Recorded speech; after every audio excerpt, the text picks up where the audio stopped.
Welcome to our CompTIA SecurityX CAS-005 series.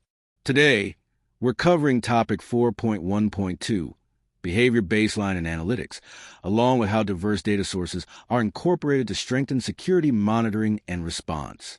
First, let's understand what behavior baselining means. A behavior baseline is essentially the normal pattern of activity for users, systems, networks, or applications. Think of it as creating a profile of expected behavior, so that when something unusual happens, security teams can detect it quickly. For example, if an employee usually logs in during business hours from the company network and suddenly logs in at midnight from a foreign country, that deviation from the baseline is suspicious. Behavior baselining is key in detecting insider threats, malware activity, or compromised accounts because it highlights anomalies that traditional signature-based tools might miss. Now, let's break down behavior baselines by category.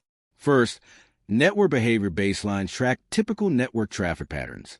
This includes things like average data volume, commonly used ports, protocols, and usual communication partners. For instance, a finance department workstation might normally send about 200 megabytes of data daily. If suddenly it's sending gigabytes to an unknown external IP, that's an anomaly that warrants investigation. Next, system behavior baselines focus on device-level activities. Metrics like CPU and memory usage, file changes, and running processes help identify abnormalities. Imagine a web server that usually operates at 20% CPU suddenly spikes to 90% CPU at 2 a.m. without any scheduled tasks. That could indicate malware, such as crypto mining, silently running. Then, user behavior baselines track patterns like login times, locations, and file access. If a user who always logs in from New York suddenly logs in from another continent late at night, that's a red flag.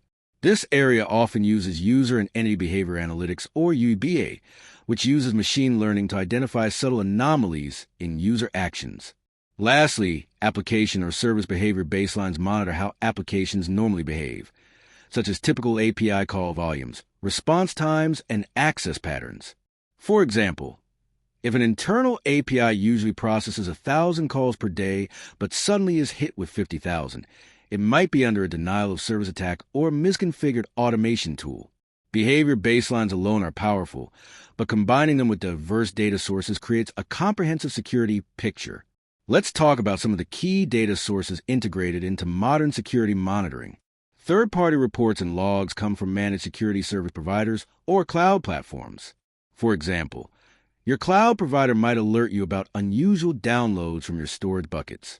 Threat intelligence feeds provide real-time information about known bad IP addresses, domains, file hashes, or attacker tactics. When your SIEM or security tools detect connections to blacklisted IPs from these feeds, you can block or investigate those immediately. Vulnerability scans regularly check your systems for known weaknesses.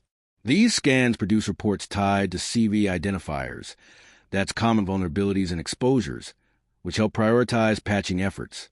For example, if a critical CV affects your web server software, you'll want to remediate it quickly to reduce risk.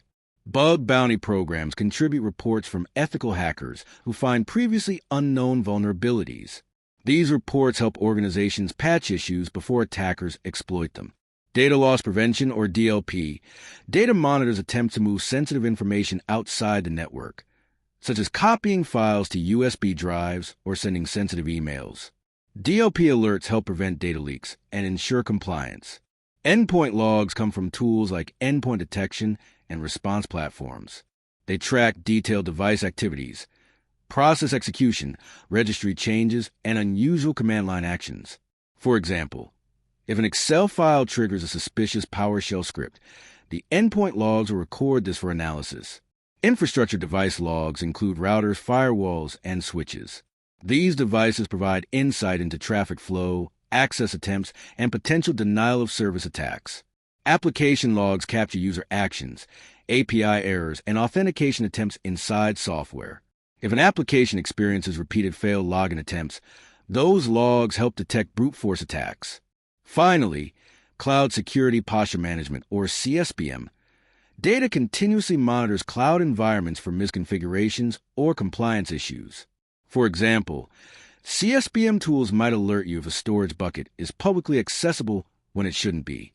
Putting it all together, behavior baselines combined with diverse data sources empower security teams to detect, analyze, and respond to threats more effectively. For example, suppose UEBA detects a login from an unusual geographic location. Cross-referencing threat intelligence confirms the IP is malicious. Endpoint logs show suspicious scripts running on the device. At the same time, DLP prevents data exfiltration attempts. All these alerts can be correlated in your SIEM, allowing your security operations center to quickly isolate the device and initiate incident response. In summary, behavior baselines provide a model of normal operations for networks, systems, users, and applications. Analytics then detect deviations that could indicate threats. By enriching these baselines with data from third-party reports, threat feeds, vulnerability scans, bug bounty findings, DLP, endpoint logs, infrastructure devices, application logs, and CSPM, organizations can build a robust defense-in-depth posture. This holistic approach improves detection accuracy, reduces false positives, and accelerates incident response. Thanks for listening to this deep dive into behavior baseline and analytics for CAS-005. Stay tuned for our next video.